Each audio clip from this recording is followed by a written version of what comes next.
Welcome to Art for All, the Sketchbook Skool podcast. I'm your host, Danny Gregory. Each week I bring you stories, ideas, interviews, and inspiration to keep you company while you work on your own creative project. Whether you're, drawing a selfie, carving an ice sculpture of a swan, sewing a beautiful ball gown, designing a really important annual report, or making a delicious grilled cheese sandwich. I hope that this episode inspires you while you work. That's our mission at Sketchbook Skool, to help encourage art for all, including you, of course. A couple of quick reminders. We are in week 2 of our new course that's called Watercolor Rules and How to Break Them. And the response so far has amazed us. People really love this course, and we get emails every day saying it's the best thing since the invention of the water brush. If you've been on the fence about joining us, get off and scurry over to watercolor.school and sign up. Don't worry about joining late. There's so much packed into this 6-week course that, we're all a little behind, so you're going to fit right in. Don't put it off another day. I promise you won't be sorry. I also want to remind you procrastinators that we are soon going to raise the price of a ticket to SketchCon, our first ever drawing and painting convention in Pasadena, November 2nd through 4th. The faster you sign up, the less it's going to cost you. If you want to know more about this amazing event, visit sketchcon.com. That's con with a K. And you'll see all of the incredible events and speakers and sponsors and sketch crawls and social goings-on that we've lined up. It's going to be really amazing. In fact, let me read you a part of a letter that I just finished writing to go in the front page of the program. Welcome to SketchCon. Are you ready to get inspired, to do some drawing, to make some friends, to have a lot of fun? Let's go. The next 3 days are going to be packed with activities. We'll meet artists, see their work, and hear their stories. We'll discover new materials and learn how to use them in our sketchbooks. We'll plunge into fun projects and discover new ways to create. And we'll have lots of opportunities to meet artists just like us, people from around the world who are making art, making a part of their everyday lives. We're going to kick things off with an all-convention assembly to help orient you, and then the presentations will begin. 2 or 3 different ones every hour. Sit, look, and learn. And don't forget to get your sketchbook stamped after each session as a souvenir of all you've done. But you don't have to just sit and listen. There's going to be lots of opportunities to create stuff too.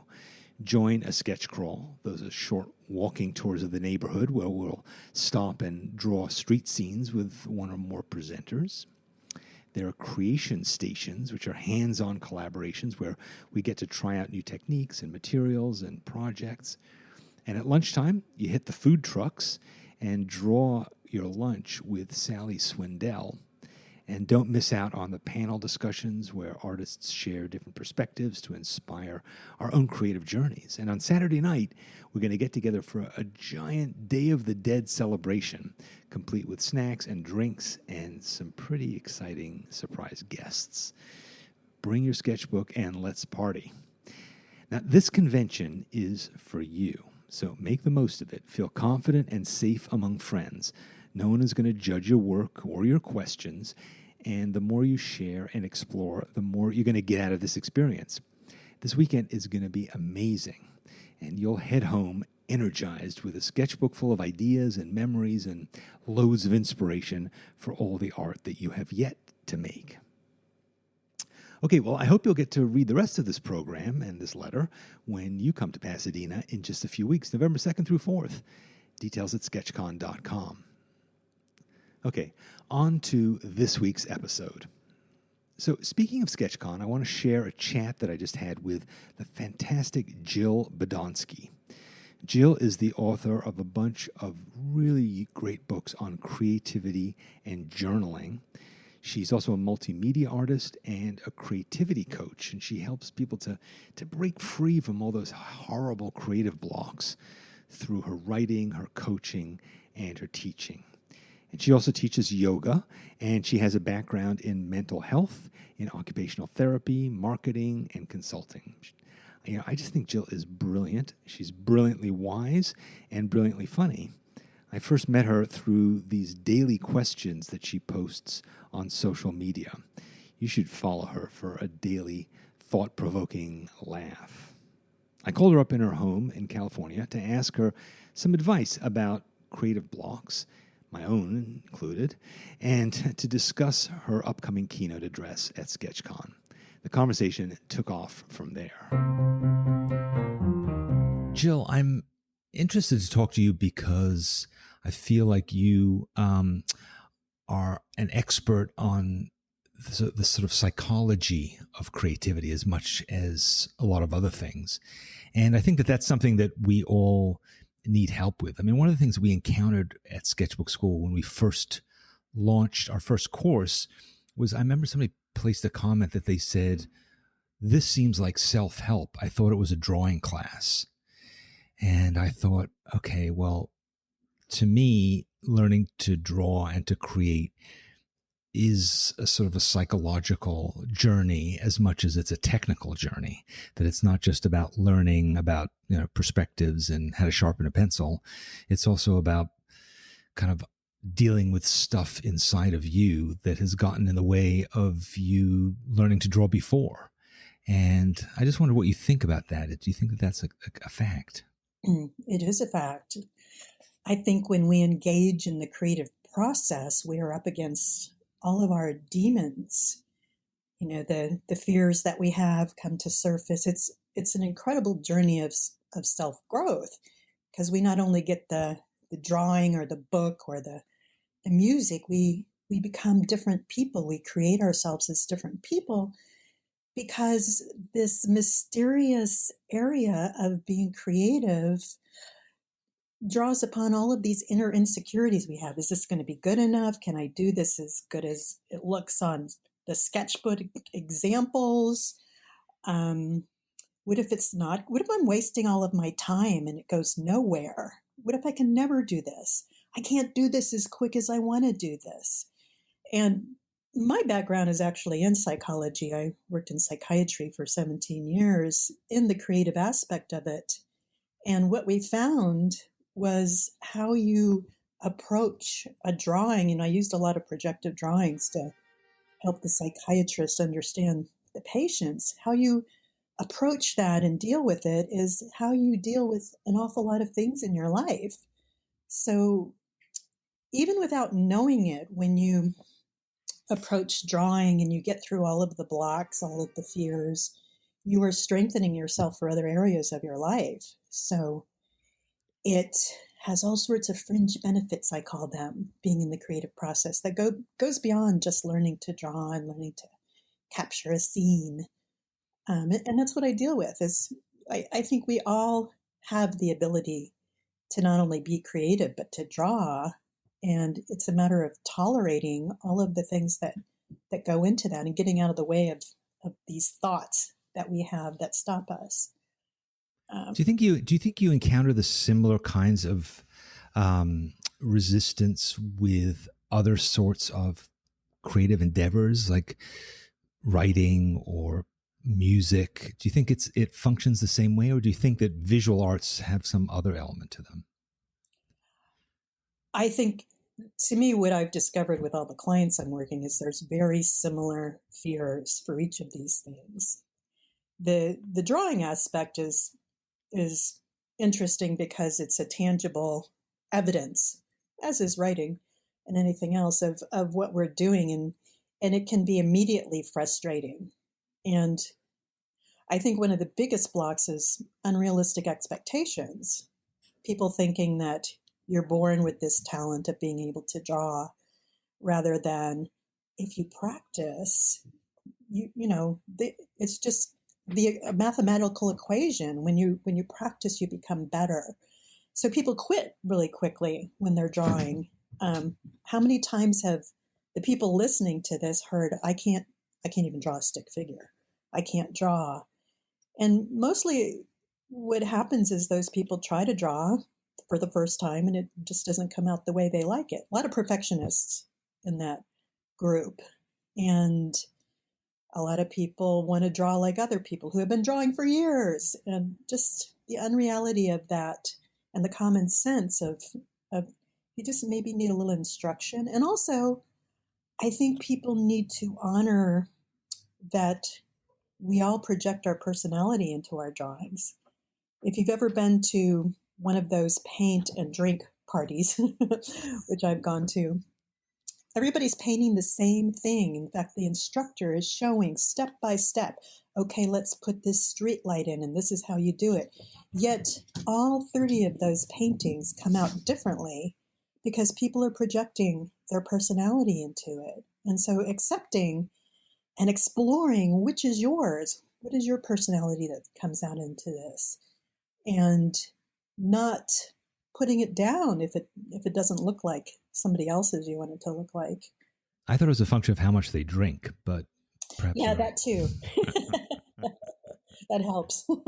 I agree. I think it's something that we encounter with Sketchbook Skool a lot, which is it brings out a level of frustration and panic and sort of putting yourself down in such intense ways that don't really seem kind of in proportion for what you're doing. Here you are, you're learning a skill you didn't know before.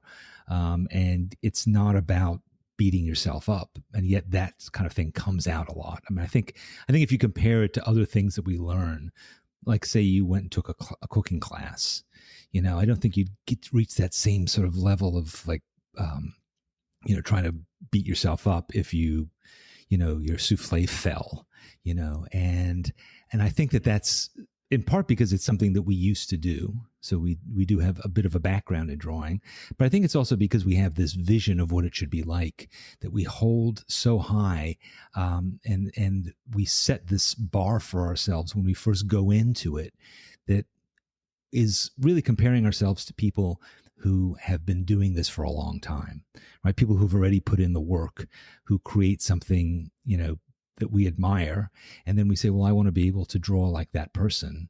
I should be able to do it fairly quickly. Whereas that person may have spent many, many years doing it and gone through a lot of, trials and tribulations to get there. So it's not fair really to ourselves, what we use as the standard. Right. And that, and also you can't eat your painting like you can eat a souffle. So that's true. Even a fallen souffle tastes good. Yeah. Yeah.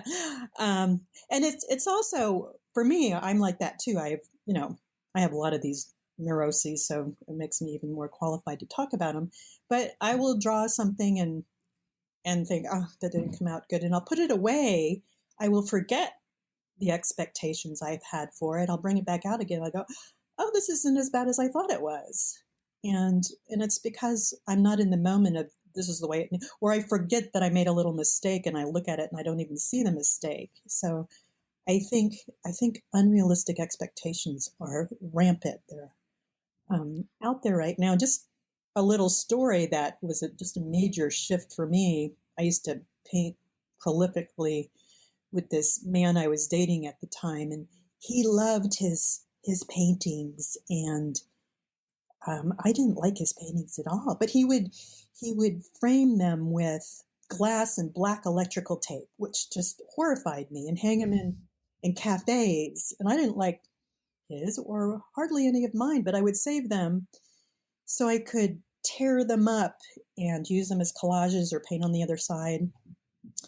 And having poor boundaries, one day he took one of my unfinished paintings and he framed it with glass and black electrical tape. And I walked into this cafe and there was my blunder hanging on the wall.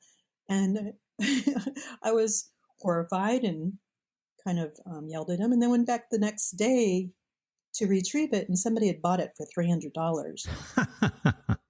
And I had this huge cellular shift that I'm not even my own audience here. I didn't see what somebody else saw in my drawing. I think that happens a lot to people. They draw something and people compliment them, and they're either thinking, oh, they're just trying to be nice, or they don't know what I could do, or so I think an important aspect of getting through that is learning to accept compliments and learning that our voices are different and there's an audience.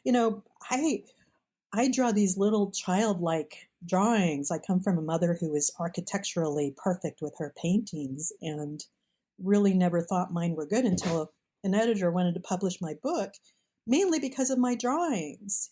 And it shocked me. And I think there's a lot of people out there that are able to draw really neat things, but they like that comparison thing is toxic. And I'll be talking at the keynote about some antidotes to get through it, but it's mostly our self-talk. It's my favorite part of it is just going, look what we're doing instead of look what they can do and I can't do. It's just let's all just be one and just go, look what we're doing, look what we're drawing, because your subconscious doesn't know any different. It's true. And clearly you're not qualified to be a critic. Just because you're an artist doesn't necessarily mean that you're able to evaluate your own art or other people's either. So, maybe leave that for the experts or leave that for the marketplace or just forget about it altogether and just do what you feel. Right, yeah. Exactly. So one of the things I wanted to ask you about is creative blocks. I want to talk about those because I feel like there are times when I feel like creative blocks are a myth, that they're just a thing that we've created to excuse our own lack of productivity, which is kind of harsh. But there are times when I experience them too. And I think that they're this feeling of just not knowing where to begin and not knowing whether you're capable of beginning. And I think it's an interesting phenomenon because it often assails people who have been really creative in the past and who have done things that are really good. And now suddenly, it seems to be gone. It seems like the magic is gone. Mm-hmm. Do you think it's a real thing? Well, I think if it's not a real thing, there's something that's not real stopping a lot of people from, pursuing their creativity and enjoying it. And maybe my definition of creative blocks might be different. I think everybody's creative. I think what I teach is there's 4 pillars of foundations of creative blocks. One of them is fear. There's a whole gamut of fear. I'm not going to be good enough. I'm wasting my time. What are people going to think? Even fear of success. What if this is good? I'm going to have a lot of pressure on myself to have to keep this up. And then there's habits that I see as blocks, like the habit of social media these days, the habit of getting caught up in what's on the news and with computer games. And all of this is taking time away from creativity, but people feel captive to it. So I think those habits get in the way. So they're burning up your time. In other words, those are things when you could be making something, but instead you're consuming it instead. That's right. And afterwards, you don't respect yourself because you're like, I was going to do my creative, I was going to do my drawing today, and I got caught up in Facebook for hours, and that just drained me of all my ability to have any energy. And so I see that as a creative block. I see these unrealistic expectations we've been talking about, fall in the category of perfectionism, and that stifles people. And the last one that is a part of all of these is our self-talk, and it's complicit with fear and habits and unrealistic expectations, and it's saying I can't do this, which is it's not true. So we buy into these irrational thoughts, and then our behavior matches them. So all of these have real simple solutions. They just require practice. And, for the person that has these unrealistic expectations, just show up. At my retreats, I have people, let's just draw crap. Let's draw with our left hand, and let's draw with our eyes closed. And people are shocked. And there's a lot of writers who weren't even wanting to do this art that go away and they're just on fire because the expectations are taken away. You can't be perfect when you're drawing with your non-dominant hand or drawing something upside down. but you can draw something that looks pretty good, that gets you excited about it. A lot of these blocks, I think, come from the self-talk of, what if I'm not good at this? This is going to be hard. I don't know where to start. Instead of, what do I love about this? Why do I want to do this? To me, it's like creative foreplay. It's going, I love when I put some watercolor on the page and it goes in a different direction than I was thinking, but it's a really good direction. And just focusing on what we truly love about something will get us excited about it, versus that self-talk that brings up fear. And who wants to feel fear when they can go on Facebook and see if somebody liked their post, or go to the refrigerator and see if the chocolate mousse is still there. Does that make sense? Yeah, it does. And I think there's also like a lot of focus on having done it. I want to be a writer. I want to be an artist. And that can eclipse, I want to write and I want to make art, that you can end up just sort of getting involved with this image of yourself as somebody who has already done this. And that image can kind of overwhelm it, because then you say, well, actually, I don't even know how to get there. I don't know how to get to the point of having, written a book and have it out there. Well, the way, of course, to do that is by sitting down and writing the first page. But if the two things are so interlinked and enmeshed with each other, it can make it hard to start as well. Yeah, I think starting is sometimes the biggest block with those, again, their expectations, and they're looking at the final product. And when we break it down to, what can we do in 30 seconds? Even asking a question is part of the creative process. People have all these expectations of sitting down and drawing for hours. And even when I ask people, what is your first small step? They're like, every day I'm going to draw, which can, a small step needs to be so small that it's hard not to do it. Let's ask the question, what would be fun to draw? And not even have to answer it, but begin to go into curiosity, instead of these paralyzing expectations of calling ourselves an artist. And I work with a lot of people who think they need to know exactly what to do and get all of the instruction and have all of the equipment and the classes before they can even begin. And my motto is always ready, fire, aim. It's just absolutely. Just go into it and make up your own. I mean, I didn't take hardly any classes, and I've illustrated 3 books now.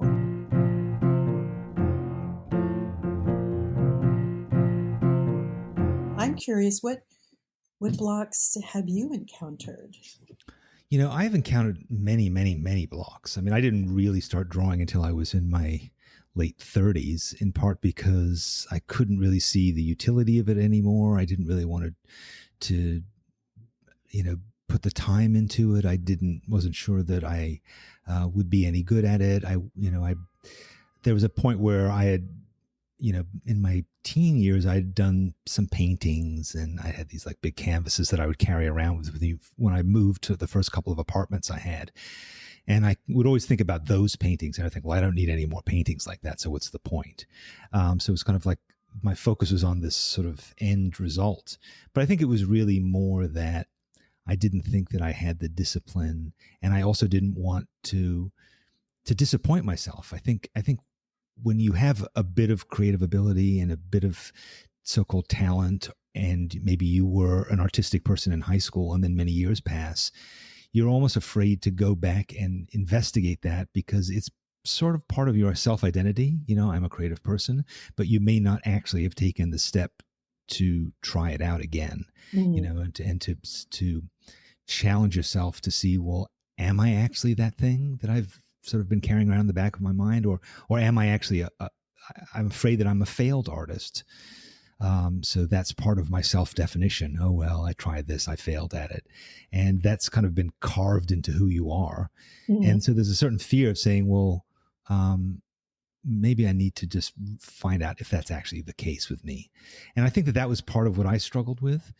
I think even to this day, even though I've done a lot of things, I still have a fairly low kind of evaluation of what I've done. I don't think that the books that I've written are particularly good. I don't think the drawings I've done are particularly good. I look at other people and I think that they're much more successful and more qualified than I am. Not all the time, but often enough that it can make me not want to do more, and I can look back.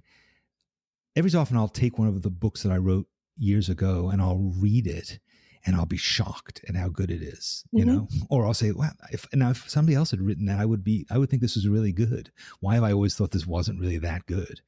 And it's not to say that all of them are good like that, but I definitely don't have any sense of clarity about what I make and do. So I think that can lead to a block. I'm in the middle of writing a book right now. And I've given in most of it, but I have the rest of it is due in 12 days. And took a long time to get back to writing that last bit because I thought, I don't know. I don't know what it was. It was almost like this physical feeling, like there were other things I could do instead. So I would just procrastinate and, or I sort of looked at it and thought like, well, maybe I should I should double space it instead of having spacing and a half, or maybe I should look at it in Courier. And then a couple of days ago, I just said, why don't I just try rewriting it and doing this last draft? And so I have been, and it's been really fun. But I think I've spent probably 2 months delaying myself from sitting down and doing this. Mm-hmm. Do you consider yourself a perfectionist? Not really, because I don't think that what I make is perfect. And in fact, I kind of revel in imperfection. And I like accidents. I like messiness. And I usually don't think of myself as being able to do really perfect things. So it's not that so much.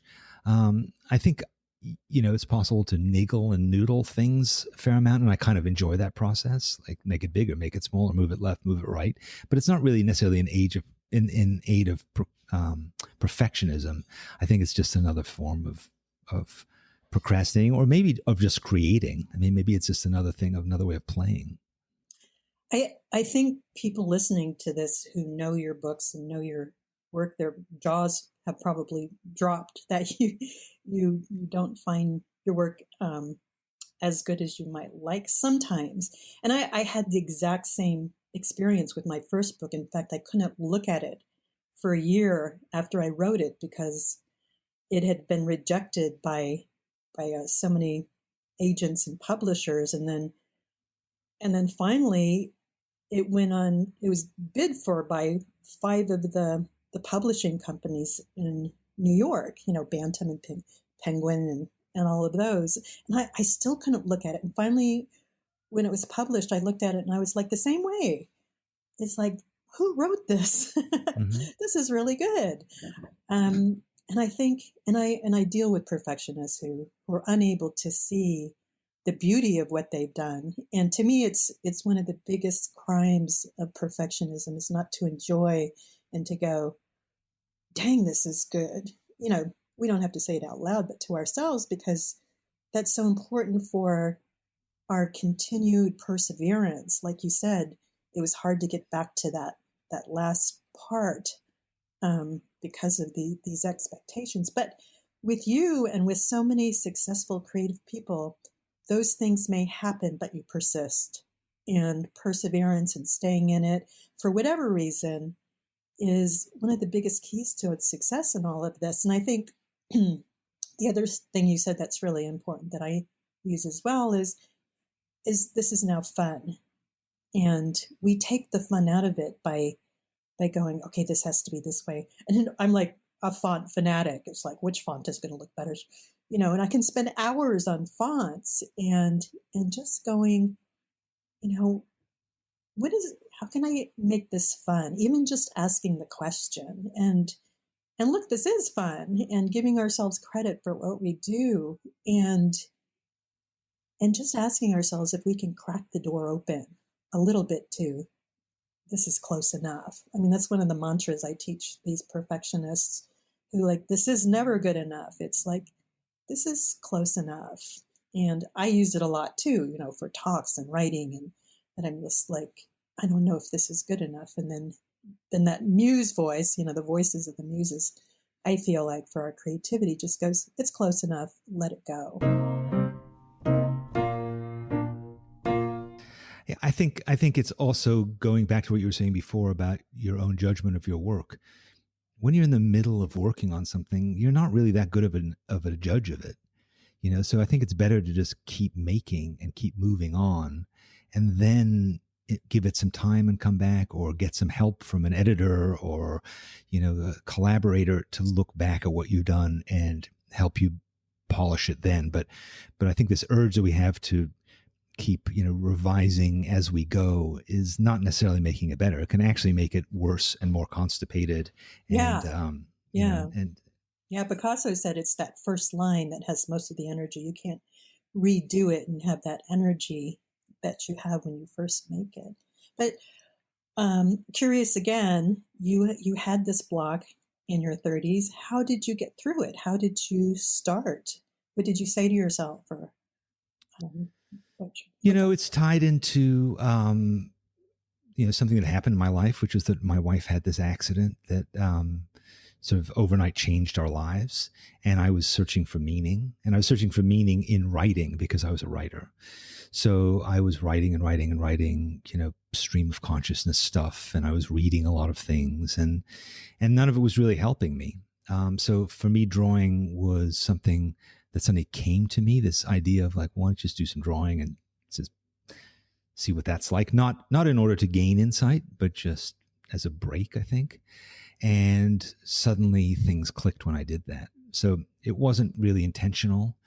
And, and I think it's something that's come and gone with me over the last 20 years that I've been doing this. There have been times when I'm absolutely passionately in love with drawing and creating. And then there are times when I just drift away from it. But I've seen the patterns over long enough to know that I can come back and I can fall in love with it again. And that when I pick up, I'm not going to be picking up from square one. It's not, there's a lot of muscle memory in there, and I will get back to it. And sometimes it'll horrify me when I start again. I'll say, oh my God, what happened? Like I just can't draw anymore. But then it'll come back, sometimes within a day or two, and I'll see it again. And I think that that's always possible, to pick up the thread. And I think what you're talking about is really important for people to know, that creativity does have cycles, that we fall in love and get passionate about something just like we do a person. We get infatuated with it. And then sometimes the enthusiasm goes away, and a lot of people are like, well, that's it. I guess this isn't my thing anymore. And what I'm finding, and with, my first book, I talked about it, there's a muse called lull, is just letting go of the process. It's the winter of creativity, and just going, I guess it's time to take a break from this. And what sometimes happens during that time is we fill with new passion and new approaches and perspectives, and we let it go long enough that once we get back to it, it's novel again, and we get excited about it again. Yeah, I think it's a journey, and I think you have to stop periodically and like get out of the car and stretch your legs and walk around.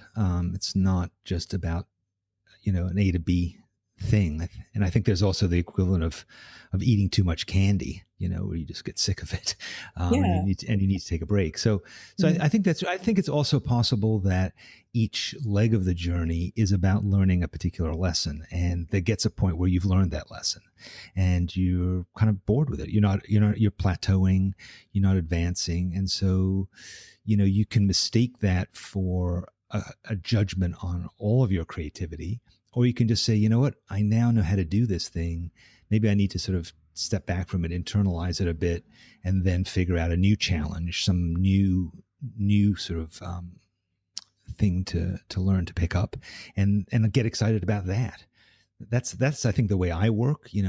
I'll set myself new challenges, and they will get me excited about the whole endeavor. Because I'll say, oh, I want to learn this particular thing. And a lot of times I'll think, well, I should go back to doing what I've done that was successful. I think that's another thing that happens even with really successful creative people, the sort of sophomore slump where you're well known for a certain thing.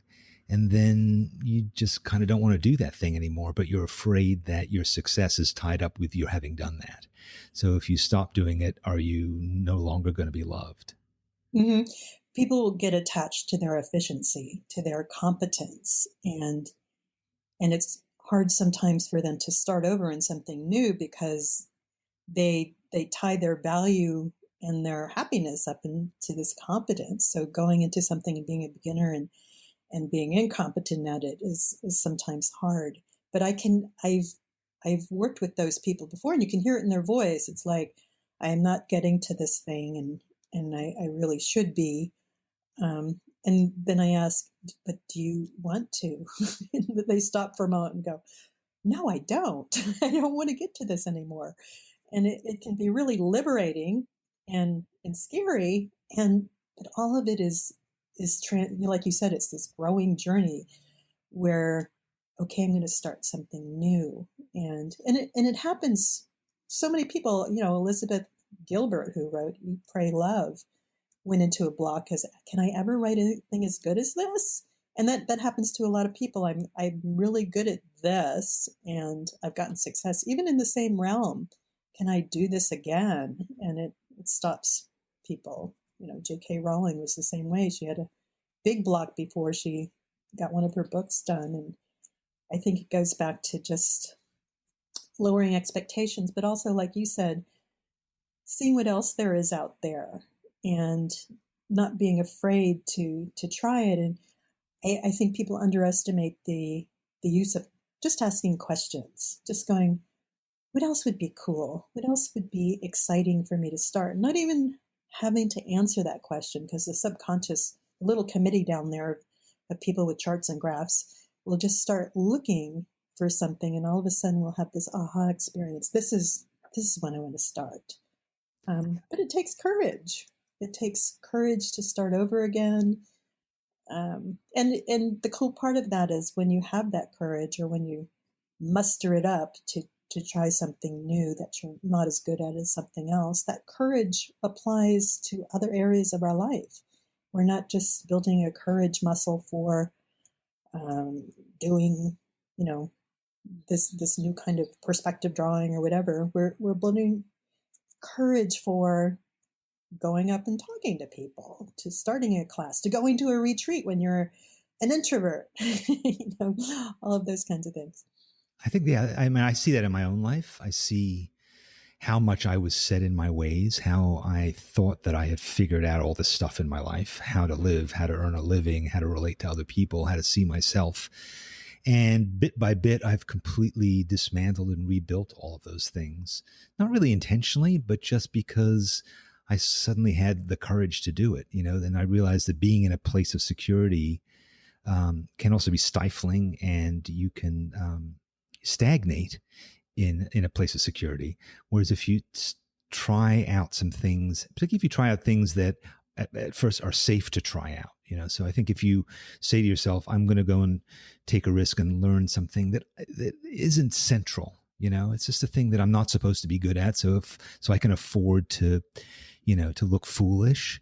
If you try that out and you suddenly realize some things about yourself, some capabilities you have, some growth, then you come back to your comfortable life and you say, what other furniture can I rearrange? What other things can I do? And that's what happened to me. I mean, I really am a very, very different person. And I changed my life kind of in my 40s and 50s, much more, I think, than I did in my 20s and 30s. And that was just because I realized that I could, and that being safe and secure wasn't all it was cracked up to be. Yeah, it's exciting because this creative thing just keeps unfolding into different parts of our life, and the application of what we get from trying these new things just gives us this new way of looking at life. And I think, if you have a creative call, that you really need to follow it, because people get depressed and cranky when they're not following through with it. And in whatever way possible, to find classes and other ways to begin it, because it has so much more in it than just, like I said, the drawings. It just brings adventure into your life. And you went back to talking about how you were looking for meaning in your life. And what they're finding in this positive psychology is happiness is overrated, and it isn't the meaning that we need to be looking for in life. And I think finding that meaning in the creative process not only gives us something to do with the rest of our lives, but it's so fun, and it opens us up to meeting new people, and it gives us these souvenirs that, is the signature of who we are, and, gives us a purpose and a sense of belonging and transcendence, which is a big part of meaning. We can move into that transcendence that's available in the creative process when hours go by without us realizing it. And we need that so much right now.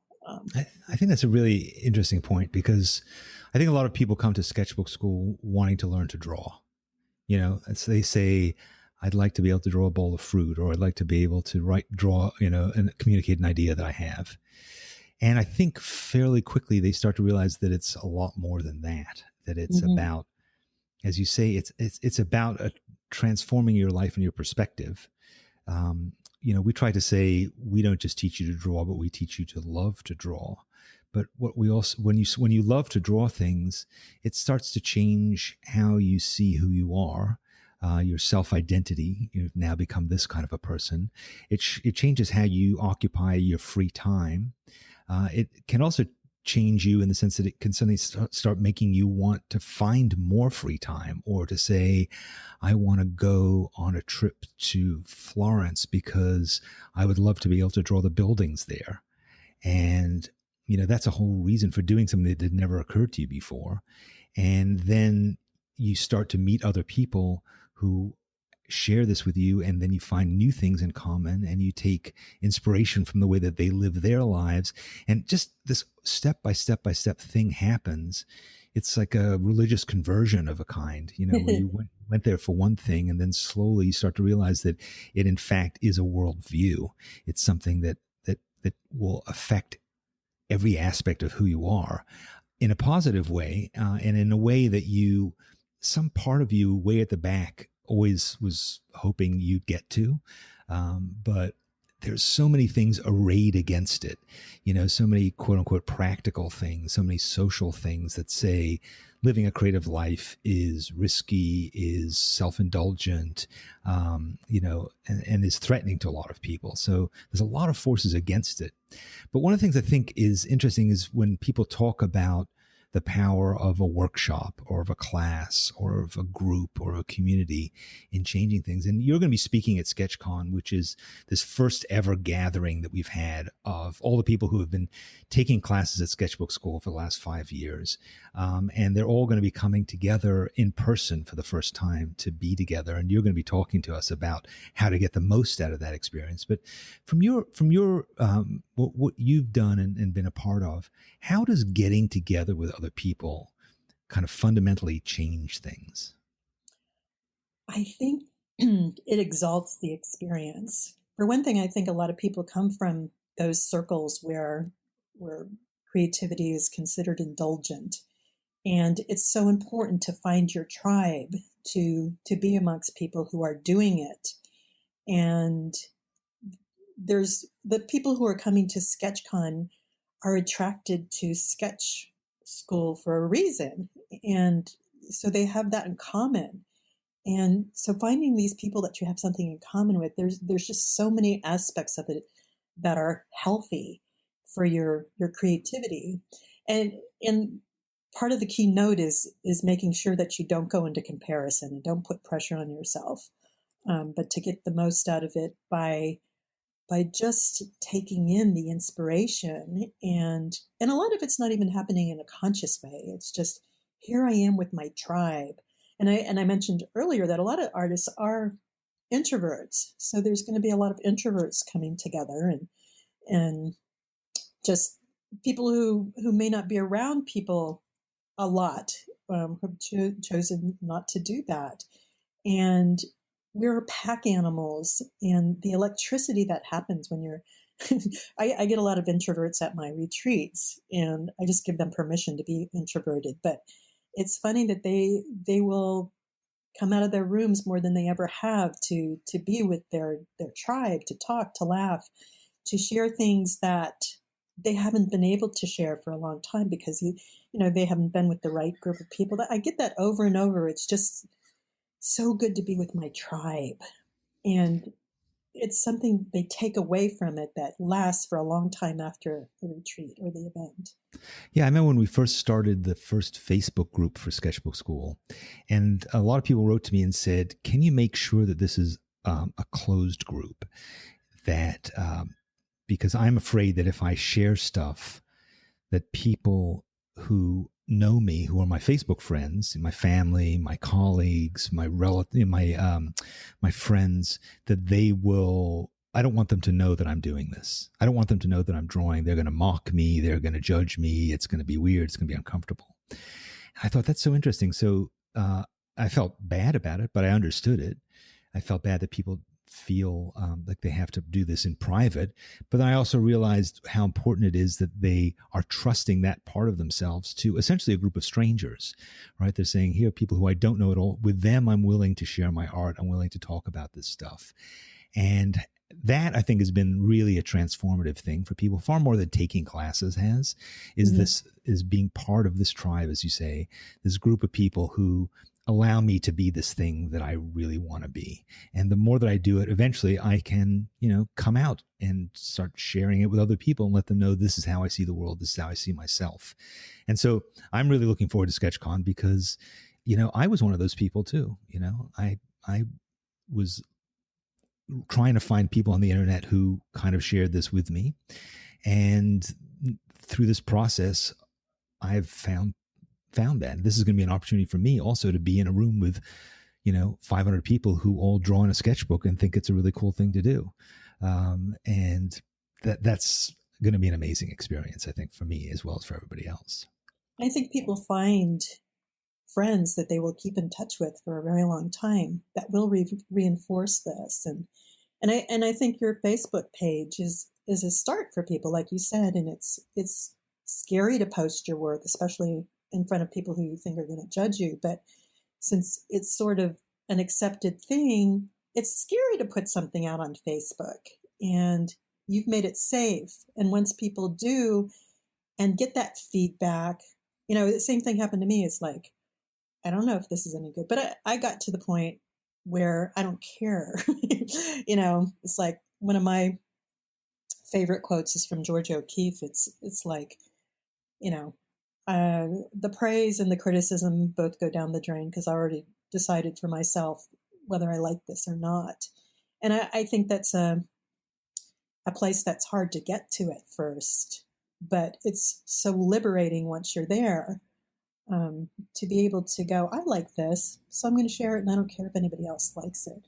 Yeah, I mean, the people who inspire me the most in Sketchbook Skool aren't necessarily the people who draw the best, but they're the people who work the hardest, who keep showing up, who take the risks and keep experimenting, who are really open about their process and say, I'm doing this, what do you think? Or I'm thinking of doing that, where should I go with it?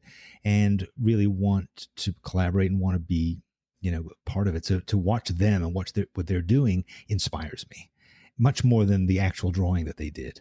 It's that act of creativity and the way that you embrace it that has the real power, rather than, again, just the results. Because there's plenty of people who we can look at through the history of art who draw absolutely perfectly and, make things that look like photographs. It's been done, it's there. I think what's much more interesting is to understand, how do you get there? Why did you get there? What were you thinking? How do you feel? What are you trying to say? What can I take away from it?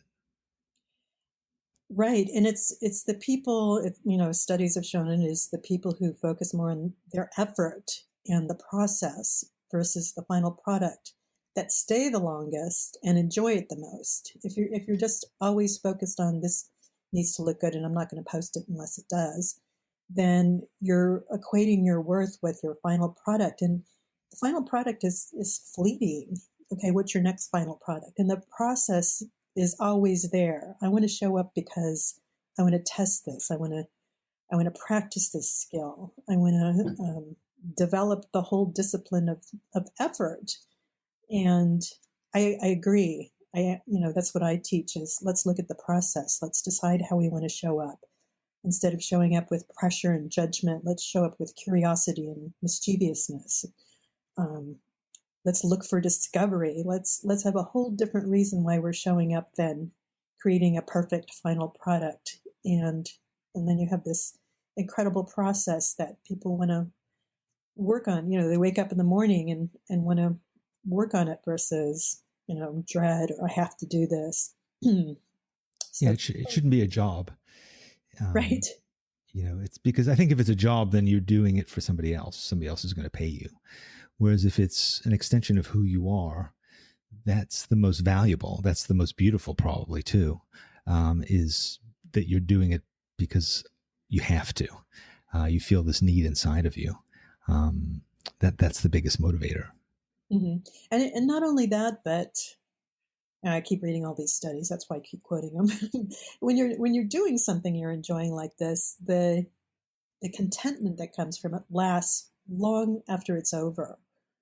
So just being able to show that, and when you're in the creative process, your body is in one of its healthiest places. People, who have chronic fatigue syndrome and depression and other kinds of physical ailments sometimes find that they become better. They heal themselves by being this medicinal process of enjoying the creative process. It's really pretty powerful in terms of what's good for our mind and our body and our soul. So just lots of reasons to show up. I started doing yoga about a year ago, and I really love doing it now. And it's what I love about yoga is that you're not in a competitive mode. Certainly not with the other people who are in the studio when you are. You're there just to learn about yourself and to sort of push your limits, but also you're living in the moment. You're acknowledging that today you're capable of doing something that you might not have been able to do yesterday, but the other way around could also be true, and that you're also doing this basic set of things and you're pushing yourself within it. Now, I know that you're a yoga instructor as well. What do you think about that connection between yoga and the creative practice? I teach it at my retreats for that reason. There's so many metaphors in yoga practice that apply to creativity, just from let's go into a twist and think of, how we can look at this differently. In yoga, as in life, it's a good teaching to when I'm in this pose, let me focus on what feels good versus what I'm doing wrong, where the aches and pains are, and just letting go of the struggle. I always tell people the struggle is optional. But in the creative, right, you're right. You're in the moment, and your mind is beginning to focus, which is another big block these days, is the inability to focus. And yoga helps people focus. Let's just focus on the bliss of this moment, and it clears our mind. I do yoga every day mainly because it feeds my creativity, to be able to relax and get out of that constant chatter in the mind and to connect the mind with the body, because there's so much creativity and ideas in our body. There's so much stored there, that begins to emerge when we get quiet and when we stretch. And the word stretch itself applies to creativity. Let's stretch in a new direction. And putting this into the body helps us put it into the mind. That's what yoga is. It's the union of mind and body. And like you said, you don't have to be flexible to do yoga. You get flexible. And we also need to be flexible with creative process and flexing our thinking, being resourceful. And so it just, to me, they just go hand in hand so much. When I'm feeling stuck, I go into do some yoga, And the breathing, the focus on breathing in yoga is like a metaphor for the creative process. We're taking an inspiration in and allowing it to run through our body and then having an expression. So we're into the rise and the fall of what's coming in and what we can do with it. I also like the way yoga fits into your life. It's called a practice. You practice, it's not about practicing in order to win the big game. You're practicing because it's a practice. And I think that drawing for me has always been a practice. I'm not drawing in order to have a gallery show. I'm drawing because it's a thing that I do. And some days it's good and some days it's not good. And that doesn't have anything to do with whether or not I'll do it tomorrow. You just keep going. You try new things. You stretch in new directions. You pause. You make sure you don't hurt yourself. You learn new things about yourself. And so I think that if we could look at drawing the way that we look at yoga is how it fits into our life. And we could say, I'm not drawing in order to do a perfect drawing. I'm not drawing in order to become a professional artist. I'm drawing because it's part of who I am. It's a way of me understanding the world. It's a form of consciousness and of living in the moment. I think that would be, that's certainly what it's done for me. And I hope that we can kind of convey that to other people, that this, and of course, when you start, you're not going to be great at it. Just like when you start with yoga, you're not capable of doing what a lot of the other people in the class are doing, but you understand why that is. You don't say, well, I'm not talented, or I'm not hyper flexible. You just say, well, this is what my body can do, and I'm going to keep trying.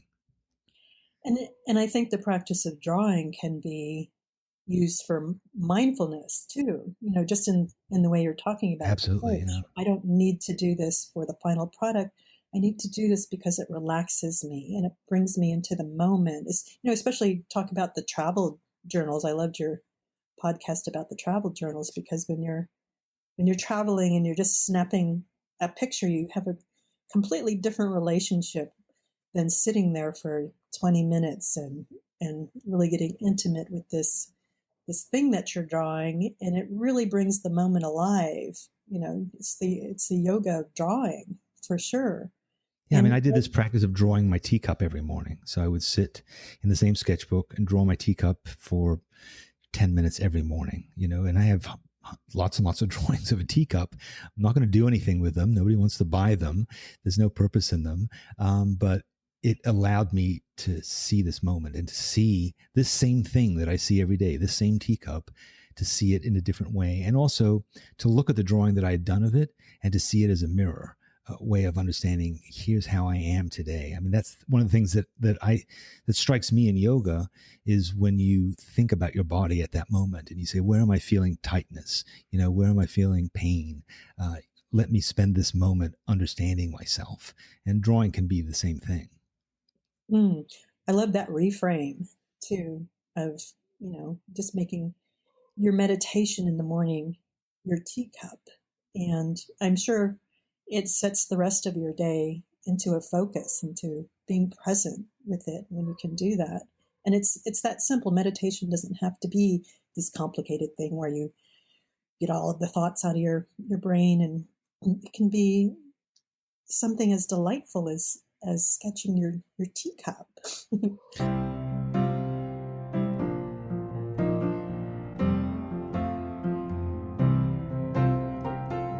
Yeah, I think we also live in a time where there are very few blank spaces in our lives anymore, because they're filled with our pinging phone. There's always some new thing to read, to do, to contact, to respond to. And it's important to say, I need spaces, because the spaces are what define the rest. When everything is just this constant moving, graph, it's not meaningful. But it's the pauses that give you meaning, that give you an opportunity to sort of think about it. And reflect, and also kind of reboot your consciousness out of this constant stream of media and responsibility and everything, where we just become better people when we have those pauses. And I think a lot of people feel that self-indulgence sometimes with that. And I think they really need to reframe it as it's sort of like a vitamin or a supplement or a medication even, to give that to ourselves, because we're better in every other aspect of our lives when we can give to us, that creative call that is nagging us, and that's not going to go away, or we're going to become numb to it. And that's just sad. Yeah, it's true. I mean, I think it's self-improvement, not self-indulgence. Mm-hmm. I think it's about yourself. It's about understanding who you are and how to be, to get more out of your life. I mean, there's so many other things that we do that we give permission to ourselves to do that, this is good for me. It's good for me to exercise. It's good for me to be a vegan. It's good for me to, read this book on, self-help or something. But creativity is part of that, and it's already built into you. So I find that if you can expand your creativity and become more flexible and more, better at it, it changes how you solve problems at work. It changes how you relate to other people. It changes how you, get value out of every day. So it's definitely work. So when people ask, I thought this was drawing, it actually seems like self-help. It's like, damn right. Yeah, that's what it is. You could use it. And I think when you make time for it, you give other people permissions as well to make time for their creativity. That's true. Well, Jill, it's been fantastic talking to you. I can't wait to see you in Pasadena. It's just 6 weeks away or less, and I'm sure there will be a lot of conversations like this, because part of what's going to be great about SketchCon is a lot of us are staying in the same place. We're going to be hanging out together all day, and I think that there's going to be so many opportunities for having conversations and for sort of sharing ideas and sharing our lives. So it's going to be really fun. I hope you're going to look forward to it too. Oh my gosh, I'm looking forward to it. It's going to be really great.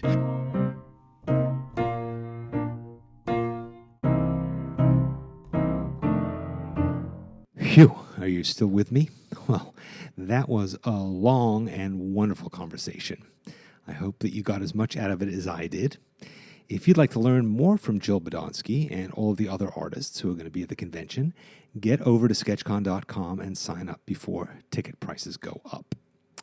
I hope you got some beautiful creative work done while you listened to this conversation. And, well, if you did or if you didn't, please subscribe to this podcast and give me some feedback. We try to make lots of different sorts of episodes for you on the show and to cover lots of different topics that we think that you'll find useful. And we'd love to hear from you so we can make Art for All even better. So email me with your questions, your comments, your suggestions, your love, your disdain, whatever it is, at danny@sketchbookschool.com. Or just come up and chat with me or Jill in Pasadena in November. Okay, until next time, I'm Danny Gregory, and this is Art for All.